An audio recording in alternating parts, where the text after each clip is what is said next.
Vector data model. Vector data represents geographic data symbolized as points, lines, or polygons. For example, school location is represented by point. Road network is represented by line. Administrative boundary is represented by polygon. Administrative boundary. School location. Road network.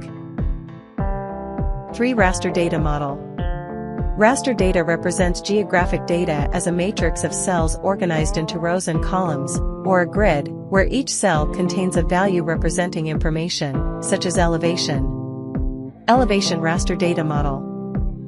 Sources of data. Earth data provides full and open access to NASA's collection of Earth science data, providing measurements of Earth's atmosphere, ocean, land, and cryosphere, etc. Sentinel satellite data is free, global, 10M high-resolution satellite data.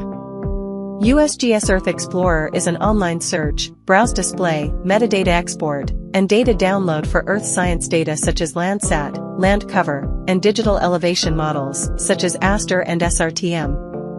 OpenStreetMap provides open-access vector data about roads, traffic, buildings, waterways, and much more, all over the world. Server Mekong provides empowering decision-makers with tools, spatial data, and services to act locally on climate-sensitive issues such as disasters, agriculture, water, ecosystems, and land use. Open Development Cambodia is an open data, GIS data and information website which provides the public with up-to-date, accurate information about Cambodia and its economic and social development.